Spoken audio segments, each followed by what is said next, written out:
राहुल जी और अन्य, ठीक है, इनके घर पे आपको कम से कम भी 3 महीने तक फ्री ऑफ कॉस्ट बरनॉल की सप्लाई करवा देनी चाहिए, क्योंकि जिस जिस हिसाब से इनकी जली है, इनको बरनॉल की खास आवश्यकता है अभी।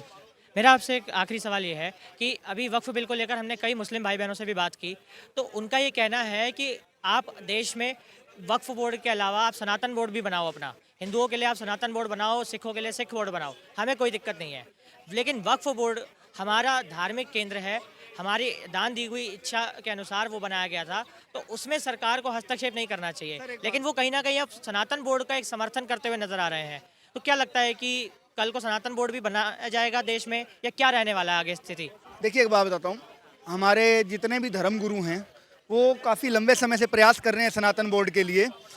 बनेगा नहीं बनेगा बाद की बात है, लेकिन जो आपने एक बात कही कि हमारे पूर्वजों की दान की गई ज़मीनों के अंदर आप हस्तक्षेप कैसे कर रहे हैं, ठीक है, तो मैं उनसे यही कहना चाहूँगा, आज तमिलनाडु के अंदर 1500 साल पुराने मंदिर पर वक्फ दावा कर देता है, पूरे के पूरे गांव के ऊपर वक्फ दावा कर देता है।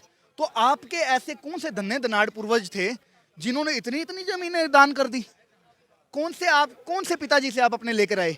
अब अगर आप अपने किसी नजायज औरंगजेब जैसे या बाबर जैसे बाप का नाम लोगे और फिर हम कहेंगे कि उन आक्रांताओं को अगर आप अपना बाप बना रहे हो, ठीक है, यानी कि आप भी देश के गद्दार हो, फिर इनके मिर्ची लगेगी, ठीक है। तो कुल मिलाकर के बात यही निकल करके आती है, ये जो पढ़ा लिखा मुस्लिम वर्ग है, जो समझदार मुस्लिम वर्ग है, जो पंचर छाप नहीं है, ठीक है, उसको तो ये बात समझ में आ गई है कि ये जो कार्य किया गया है, ये देश हित में, राष्ट्र हित में और मुस्लिम समुदाय के हित में कार्य है, ठीक है। और जो अनपढ़ गवार आदमी हैं, जो पंचर छाप हैं, ठीक है, जो मोल्ले मौलानाओं मौलवियों से जो मदरसा छाप लोग हैं, पढ़ करके आए हैं, ठीक है, उनको अभी तक अगर ये समझ में नहीं आया है, तो मैं उनको आपके कैमरे के माध्यम से एक चेतावनी और दे देता हूँ। जिस प्रकार से कुछ लीडर्स आपके या कुछ मुल्ले मौलाना कह रहे हैं कि हम पुणे शाहीन बाग बना देंगे, ये कर देंगे, वो कर देंगे, डरो, थोड़ा ऊपर वाले से डरो। और इतना याद रखना कि देश के अंदर अगर अब तुमने माहौल खराब करने की कोशिश की, इस बिल को लेकर के आने वाले व्यक्ति का नाम अमित शाह है।